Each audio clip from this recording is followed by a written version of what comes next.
विक्रमदादा समर्थक आम्ही या पाणी पुरवठ्याच्या योजनेच्या भूमिपूजनाचं स्वागत करतो की जी योजना तत्कालीन आमदार विक्रमसिंहदादा सावंत यांच्या नेतृत्वाखाली आणि तत्कालीन नगराध्यक्षा शुभांगीताई बंदेनव यांच्या नेतृत्वाखाली असणाऱ्या सर्वच नगरसेवकांनी एकत्रित येऊन या संदर्भात नगरपालिकेमध्ये 2022 मध्ये ठराव केला की जत शहरात जी तत्कालीन किंवा आता सध्याची जी पाणी पुरवठा योजना आहे ती जुनी झालेली आहे.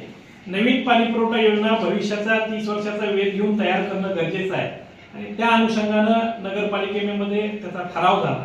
ठराव झाल्यानंतर त्याच्या अनुषंगानं परत लगेच त्याचा सर्वे करणे, सर्वेक्षण करणे, त्याचा प्रस्ताव तयार करणे अशा संदर्भात टेंडर निघालं.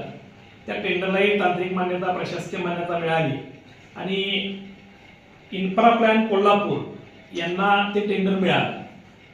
त्यांच्याकडे सुद्धा तत्कालीन नगराध्यक्षा बंदेनवताई असतील, सर्व नगरसेवक असतील, दादांचे स्वतः विक्रमसिंह दादा असतील, वेळोवेळी आम्ही बसून चर्चा करून प्लॅन करताना कशा पद्धतीनं हे शहराला पाणी पुरवठा 30 वर्षाचा वेध घेता येईल अशा पद्धतीचा वेध घेतला, तशा पद्धतीनं प्लॅन तयार केला.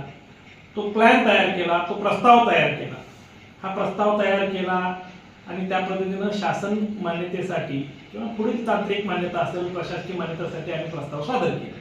हे 2022 पासून आलेली प्रक्रिया आहे आणि वेळोवेळी यात वेळ निघून जात होता. त्यावेळेस तांत्रिक मान्यता सुद्धा 2-3 वेळा बदलावी लागली. अंतिम तांत्रिक मान्यता आपल्याला 28/2/2024 ला मिळाली आणि 4/3/2024 ला याला प्रशासकीय मान्यतेसाठी हा प्रस्ताव सादर झाला. विक्रमसिंहदादा सावंत हे तत्कालीन आमदार होते. त्यांनी वेळोवेळी या पाणी पुरवठ्याच्या स्कीम बद्दल, पाणी आरक्षणाबद्दल किंवा या स्कीमच्या मान्यतेबद्दल, या स्कीमच्या निधीबद्दल वेळोवेळी विधानसभेमध्ये आवाज उठवलेला.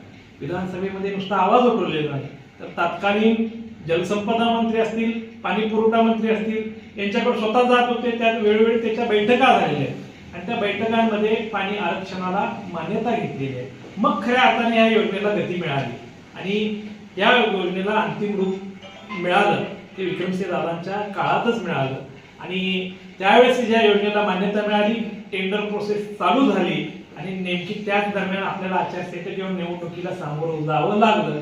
या पूर्ण प्रक्रियेमध्ये विद्यमान आमदारांचा कुठेही सहभाग नव्हता, परंतु त्यांच्या काळात आज ते भूमिपूजन होत आहे. त्या भूमिपूजनाचा